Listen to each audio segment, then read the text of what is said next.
नमस्कार दोस्तों, welcome back. आप देख रहे हैं कॉफी विद सुमित जैन। दोस्तों, मैं अपनी गाड़ी की चार्जिंग कराने आया हूं, तो मैं बैठ के आपके लिए वीडियो बना रहा हूं। क्यों? क्योंकि आपने कई बार सुना होगा कि हमारे दो बहुत बड़े दुश्मन हैं, चीन और पाकिस्तान। लेकिन ये जो देश हैं, ये हमेशा ही हम उनको दुश्मन क्यों बोलते हैं? क्योंकि ये हमेशा एक काम करते हैं, भारत को नुकसान करने में। ये पीछे नहीं हटते, कोई ना कोई षड्यंत्र ये रचते रहते हैं। और जब भी मौका मिलता है, ये अपने कुकर्म हमारे ऊपर करने से पीछे नहीं हटते। चीन जितने भी पड़ोसी देश हैं, उनकी जमीन को हड़पने में वो लगा रहता है। लेकिन पाकिस्तान नामक कुत्ता एक जो पाल के रखा हुआ है चीन ने हमारे ही बगल में, वो हमारे देश में घुसपैठ कराता है कॉकरोचों की। उनके हाथ में बंदूकें बम दे के भेजता है ताकि हमें तंग किया जाए लगातार।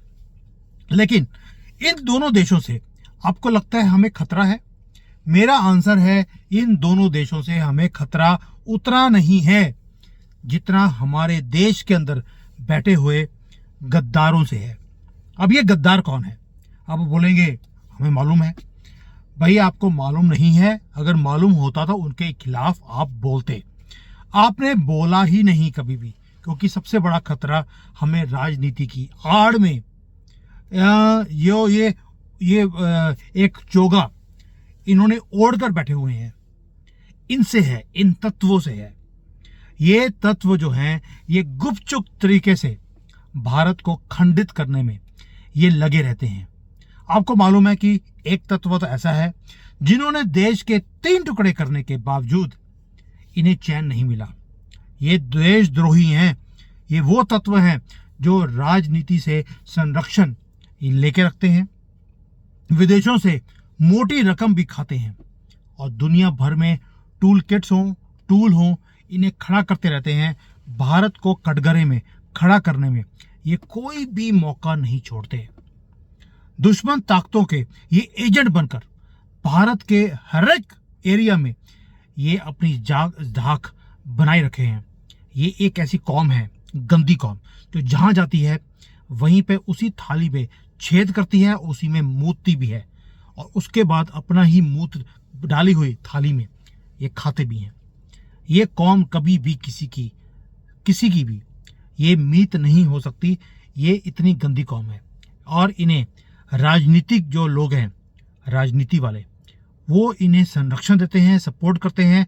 और अब तो लंबी लंबी इनको प्रॉमिसेस दे दिए हैं कि आपको पूरी छूट दी जाएगी, नौकरियां आपको दी जाएंगी, पैसे आपको दिए जाएंगे, सब कुछ हम हिंदुओं से छीन कर आपको दे देंगे। आपको सिर्फ एक काम करना है, हिंदुओं को खत्म करना है। भाई, आपका हिंदुओं, सनातनियों, आपका काम है इन लोगों को पहचानिए। ये राजनीति में छिपे हुए चेहरों को पहचानिए जो राष्ट्रवाद से नफरत करते हैं, भारत माता से नफरत करते हैं, सनातन से नफरत करते हैं। हिंदुओं से तो शुरू से ही इनको नफरत थी। और ये तत्व क्या कर रहे हैं? इस गंदी कौम को ये चाहते हैं कि पूरा भारत इस्लामिक कंट्री बन जाए, कश्मीर पाकिस्तान का हो जाए, पंजाब खालिस्तान बन जाए, बंगाल में केरल की तरह पूरी डेमोग्राफी चेंज कर दी जाए, और वहां पर हिंदुओं का जीना हराम कर दिया जाए। और जो पहाड़ी इलाके हैं बॉर्डर के ऊपर, उन सब के अंदर डेमोग्राफी ये चेंज करते जा रहे हैं, यही गंदी कौम के साथ, ताकि जब भी कभी वहां से अटैक हो तो हमारी आर्मी के ऊपर, पीठ के ऊपर छुरा घोंपा जाए इस गंदी कौम के थ्रू। और ये सारा काम कौन करवा रहा है? हमारे राजनीति के लोग, प्लस लिब्रांडुओं को मत भूलना। और ये लिब्रांडू भी उन्हीं की भाषा बोलते हैं। क्यों? टूलकिट क्रिएट करने के लिए लिब्रांडुओं का यूज किया जाता है, पैसा मिलता है भाई।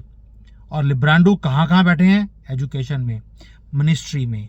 आप देखेंगे लिब्रांडू सारे सुप्रीम कोर्ट, हाई कोर्ट में बैठे हैं, जो हर रोज पैसे लेकर जजमेंट देते हैं इसी गंदी कौम के लिए। और ये कौन कौन लोग हैं? ये क्या 1-2 लोग हैं?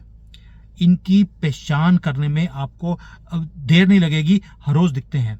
और कई लोग छुपे हुए थे, उनकी मंशा साफ थी। सत्ता हासिल करने के लिए उन्होंने क्या कुछ नहीं किया। भारत के अस्तित्व से खिलवाड़ करने में इन्होंने कोई मौका भी छोड़ा नहीं है। मुझे उनके नाम बताने की जरूरत नहीं है, ये फोटो दिखा रहा हूं, यही बहुत है, आप खुद भी पहचान सकते हैं। और मुझे यकीन है कि जिनको आप नहीं पहचानते थे या जिनका ये चोगा अभी उतरा नहीं था, उनका चोगा भी उतरना शुरू हो गया है और बहुत जल्दी आप उन्हें पहचान भी जाएंगे 4 जून के बाद। लेकिन मुझे एक दुख इस बात का है, आप पहचानते सबको हैं लेकिन इनको बेपर्दा नहीं करते। आप चाहते हैं कि कोई और करे, सुमित जैन करे, इनको गालियां निकाले, इनको उजागर करे, लेकिन आप कुछ नहीं करेंगे। कब तक छुप के बैठे रहोगे, मुझे यही समझ नहीं आती। और इनके जो कारनामे हैं, ये खुद इनके मुखाटे कारनामों के कारण उतरते जा रहे हैं, आप फिर भी चुप हैं। चुप इसलिए हैं क्योंकि आपको लगता है कि कहीं मेरे ऊपर आंच ना आ जाए। और भाई आपके ऊपर आंच नहीं आएगी, उसकी वरी मत करो। लेकिन अगर आप चुप रहे ऐसे ही, तो आपका वही हाल होगा जो पाकिस्तान से जब हिंदू आ रहे थे तो पूरी की पूरी ट्रेनें कटी हुई आती थी, हिंदुओं की, सिखों की। क्या मुसलमानों की हुई? नहीं, क्योंकि आपने तब भी उनका जवाब नहीं दिया। और अभी भी ईवीएम के ऊपर बटन दबाना एक छोटा सा काम है, वो भी आप करने के लिए राजी नहीं हो। देखते कोई बात नहीं, ये खेल तो शुरू बहुत देर से हुआ है। आप कब तक इस खेल से बचते रहेंगे, अपने फ्यूचर को बचाने के लिए कोई भी कदम नहीं उठाएंगे, आपके ऊपर है। और भाई जेल से बाहर आकर एक नेता अभी अभी आया है, अचानक उसने कहना शुरू कर दिया कि मोदी जा रहे हैं, अमित शाह पीएम बनने वाले हैं और 2 महीने में योगी जी यूपी से संन्यास लेने वाले हैं, उनको बाहर निकाल दिया जाएगा। अब आप सोच के देखिए ये सारी बातें क्यों बोली जाती हैं? क्यों? क्योंकि योगी जी जो मोमिन्स का हाल कर रहे हैं, एक गंदी कौम का, आपको मालूम है। और ये सब चाहते हैं कि योगी जी दोबारा से सीएम या पीएम ना बन जाए, अमित शाह बन जाए। लेकिन उन्हें ये नहीं पता कि योगी जी सिर्फ टांग में गोली मारते हैं, अमित शाह तो पार्सल घर भेजते हैं। अभी उनको इस चीज का अंदाजा नहीं है, लेकिन वो बोले जा रहे हैं। और यूपी के एक टोंटी चोर, उसने भी इस काले कौए के साथ समर्थन करना शुरू कर दिया। उसको बोल दिया गया है कि इस बार इंडी अलायंस 300 पार करेगा और गृह मंत्री टोंटी चोर को बनाया जाएगा, क्योंकि गृह मंत्री अगर टोंटी चोर बनता है तो सनातन को खत्म करने के लिए सबसे पहले वो आगे आने वाला है। आप सोच के देखिए, 4 दिनों के बाद योगी सीएम नहीं रहेंगे। ये बयान क्यों दिया जा रहा है? क्या देश के हित में ये सारे बयान हैं या देश के खिलाफ? ये बोलते जा रहे हैं, लोग भी सुनते जा रहे हैं, भ्रमित होते जा रहे हैं, बेवकूफ बनते जा रहे हैं, लेकिन कोई पूछता नहीं है कि ये चीज जो आप बोल रहे हैं ये किसने आपको समझाई, किसने बताया कि योगी जा रहे हैं? ये सिर्फ इसलिए बोलते हैं क्योंकि पाकिस्तान में जो कॉकरोच बैठे हैं वो खुश हो जाते हैं ये सुनकर कि योगी जा रहे हैं। भारत के अंदर जो कॉकरोच हैं, यही बांग्लादेश के कूड़े के डब्बे से जो निकल निकल के यहाँ पर आते हैं, ये सारे खुश हो जाते हैं कि योगी जा रहे हैं। और योगी के जाने के बाद अब हम मन मर्जी करेंगे इस देश में। आप सोच के देखिए कब तक बचोगे? ये सारे राजनीतिक जो ये टूल्स हैं, ये सारे के सारे पूरे भारत में ये फैले हुए हैं। ये हर रोज अपनी शक्ति का प्रदर्शन करते हैं, हमारा टेम्परेचर को नोट करने की कोशिश करते हैं।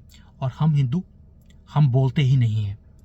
और ये जिस दिन राजनीति के माध्यम से ये देश की सत्ता के ऊपर आकर बैठ गए, यकीन मानिए आपका इस देश में रहना इम्पॉसिबल हो जाएगा। पहले महीने में अपनी जान बचाकर भाग जाना, जैसे कि आपकी आदत है। कश्मीर से भाग गए, पाकिस्तान से भाग गए, बांग्लादेश से भागकर आप भारत की तरफ आए। अब भारत में आपको रहने की जगह नहीं दी जाएगी, 5 सालों में कन्वर्ट कर दिया जाएगा हमेशा के लिए, और इसे इस्लामिक कंट्री बना दिया जाएगा। 2047 की वेट अब वो नहीं करने वाले, उन्होंने 2030 में ये काम कर देना है। और देश के अगर टुकड़े भी करने पड़े, वो उसको भी करने के लिए वो राजी हैं, क्योंकि उन्होंने जड़ें अपनी फैला दी हैं। वो आपको बचाने वाले नहीं हैं, वो आपको मारने वाले हैं। अब मर्जी आपकी है। और आप सोच के देखिए, ये सारी की सारी जो जनता है हमारी भारत की, 100 करोड़ होकर भी आप मरे हुए हैं। कोई ताकत नहीं है, कोई ताकत दिखाने का आपको, जिसको बोलते हैं कि कोई आपके पास प्लान भी नहीं है। वो टुकड़े करते जाएंगे ये सारी ताकतें मिलकर, और आप उसे एक्सेप्ट करते जाएंगे। और यही आपकी पराजय है, यहीं पर आपकी पराजय भी शुरू होती है।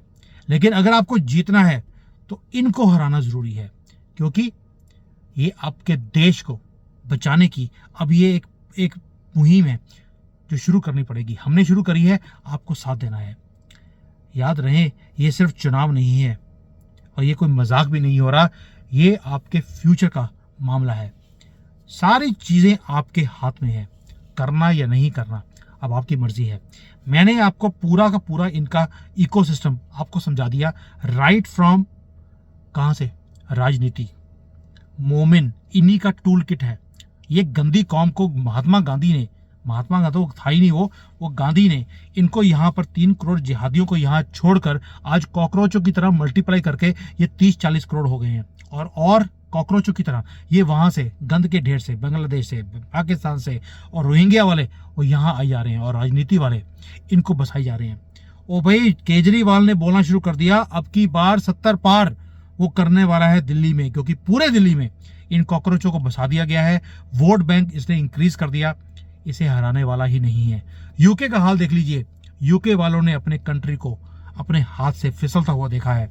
वो कुछ कर ही नहीं पाते, वो अपने लोगों को जिताना चाहते हैं। प्रधानमंत्री हमारे से लिया क्योंकि वो नहीं जीता, कुछ नहीं कर पाए। मेयर है लंदन का, पाकिस्तान से है, उसने पूरा का पूरा लंदन माइनॉरिटी में कन्वर्ट कर दिया है गोरों को। वहां पर मोमिन हावी हैं, अब उसे कोई हरा नहीं सकता। और वो पूरे बॉर्डर खोल के रख दी उसने पाकिस्तानियों के लिए, बांग्लादेशियों के लिए। क्यों? क्योंकि ऐसे ही डेमोग्राफी चेंज करके ये लोगों को भागने के लिए मजबूर करते हैं। यूके जैसी कंट्री, वहां पर गोरों को भागना पड़ रहा है। आपकी क्या मजाल है, जबकि गोरे फिर भी फाइट करने में शेर होते हैं। अब इसके ऊपर मुझे बोलने की जरूरत नहीं है। थैंक यू, जय हिंद, वंदे मातरम। Hi there.